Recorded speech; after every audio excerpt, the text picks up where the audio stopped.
भैया को देखकर मुझे बहुत दुख हो रहा है। कितना खुश थे वो, कितना प्यार करते हैं महविश से। मुझे तो समझ में नहीं आ रहा कि आखिर ऐसा क्या हुआ है जो भैया महविश के साथ इतना बदगुमान हो गए हैं। बस हासिदों का हसद खा गया उनके प्यार को।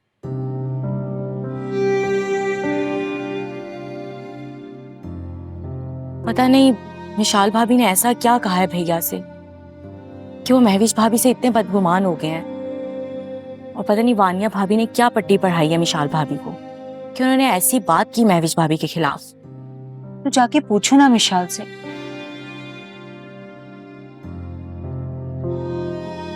आखिर उस दिन ऐसा क्या हुआ है? मैं भी यही सोच रही थी मगर मुझे कुछ समझ नहीं आया। मेरा दिल इतना खराब हो गया था कि मैं मम्मी के साथ चली गई उनके घर। भैया अपनी नफरत का कितना भी इजहार कर ले महविश के लिए,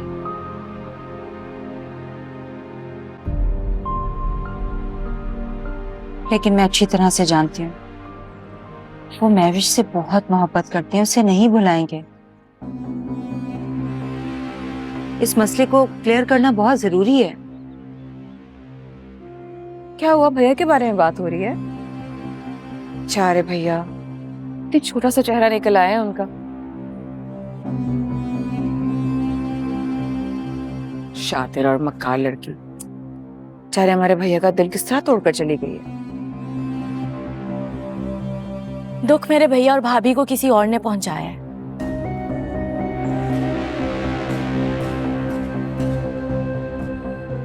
और ये मकार और साजिशी कौन है जल्द पता चल जाएगा इस बात। तुमने अपनी इन्वेस्टिगेशन एजेंसी शुरू कर दी है जोया कि तुम्हें सब पता चल जाएगा। हाँ, क्यों नहीं करूंगी। मैं अपने भैया और भाभी की खुशियों के लिए कुछ भी कर सकती हूँ और मैंने इस बात का अहद कर लिया है कि अपने भैया और भाभी की खुशियां उन्हें दिला कर रहूंगी। बस इंतजार करें आप उस टाइम का। जोया बस चलो यहाँ से। चलो उठाओ।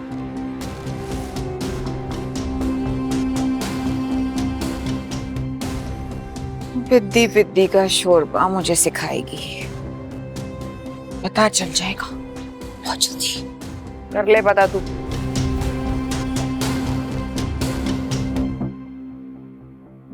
क्या बात है महविश, आज मुझे तुम कुछ थकी थकी लग रही हो। बॉस का ऑफिस सेकंड फ्लोर पे शिफ्ट हो गया है तो आज उनसे डिस्कशन करने के लिए काफी ऊपर नीचे होना पड़ा। तो महविश तुम्हें उनसे बात करनी चाहिए थी। इस कंडीशन में तुम्हारा इतना सीढ़ियां ऊपर नीचे उतरना चढ़ना ठीक नहीं है। शीबा मैं वहाँ जॉब करती हूँ, उसकी बस सैलरी लेती हूँ, तो ये सारी बातें करने की जरूरत नहीं है। एक तो महविश मुझे ये समझ में नहीं आता कि तुमने अपने ऊपर इतना बर्डन क्यों लिया हुआ है। इस वक्त तुम्हें रेस्ट करना चाहिए। मैं कमजोर नहीं पड़ना चाहती शीबा, पूरी तवानाई के साथ ये जंग लड़ना चाहती हूँ। और वैसे भी जो होना होता है वो होके रहता है। याद है पिछली दफा किस तरह मिसकैरेज हुआ था, बेड रेस्ट पे थी मैं। खैर तुम पिछली दफा की तो बात मत करो, वो तो प्लानिंग थी। प्लानिंग हो या कुछ भी हो, अल्लाह ताला की हिकमत के आगे किसी की नहीं चलती। वो जब चाहता है इस दुनिया में किसी को भेज देता है और जब चाहता है वापस बुला लेता है। वैसे ये तो तुम बिल्कुल ठीक कह रही हो, लेकिन महविश फिर भी हमें चाहिए कि हम अपनी तरफ से एहतियात करें। कौन सी एहतियात? अब वो अंकल, मैं महविश को ये कह रही थी कि आजकल हालात बहुत खराब हो गए हैं और अभी परसों ही मेरे ऑफिस के एक लड़के का मोबाइल स्नैच हो गया। तो मैं महविश को ये कह रही थी कि हमें भी एहतियात करनी चाहिए और रोड पर फोन नहीं यूज करना चाहिए। ये बात तो बिल्कुल ठीक कहा तुमने बेटा। और वैसे भी मैं रास्ते में मोबाइल इस्तेमाल करने के हक में बिल्कुल नहीं हूँ। जरूरी है थोड़े देर का सफर होता है ऑन करके रखा जाए मोबाइल? भाई घर से ऑफ करके निकलो। अच्छा ये गरम गरम सूप है, तुम दोनों पी लो, खाने में भी टाइम है। अंकल आपने ये सूप बनाने की जहमत क्यों की? मैं नीचे आ रही थी आपकी हेल्प करवाने। बेटा शरीफा सब कुछ करके जाती है, कुकिंग मेरा शौक है और तुम दोनों के लिए कुछ बनाकर मुझे बहुत खुशी होती है। चलो ठीक है, पी लो गर्मा गर्म। Thank you. चलो महविश फटाफट से ही पियो, वैसे ही मुझे तुम बहुत वीक लग रही हो आज।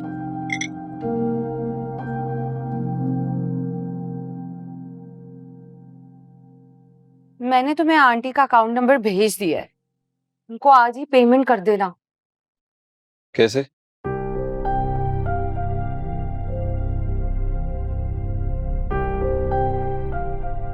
मेरे पास तो पैसे नहीं।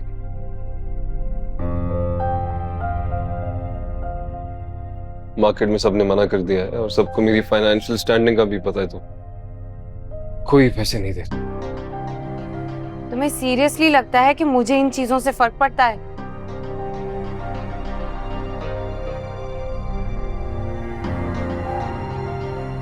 पेमेंट तो तुम्हें करनी पड़ेगी, मेरी इज्जत का सवाल। ना करूं तो जाहिर है फिर हमें ये घर खाली करना पड़ेगा। मेरी कितनी इंसल्ट होगी।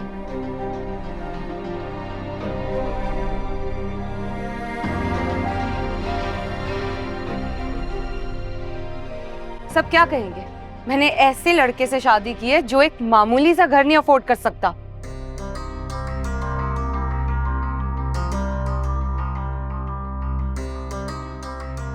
इतनी सारी ज्वेलरी है तुम्हारे पास, एक डायमंड का सेट भेज दो। मैं क्यों अपनी ज्वेलरी बेचूं?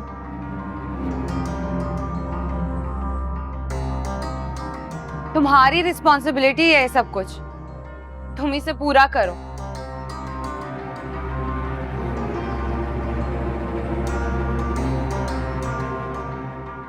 आज ये बात कह दी है, आइंदा मत कहना।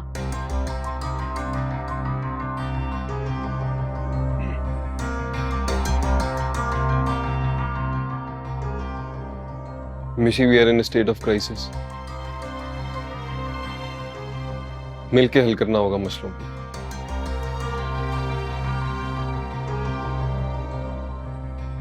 ऐसे में अकेला क्या फर्क पड़ता है? एक दो सेट भेज दो, हम और ले लेंगे। मैं तुम्हें और दिला दूंगा, आई प्रॉमिस। तुम्हें पता है ना कि ज्वेलरी मेरी कमजोरी है। मैं एक सेट तो क्या, एक रिंग भी नहीं बेचूंगी।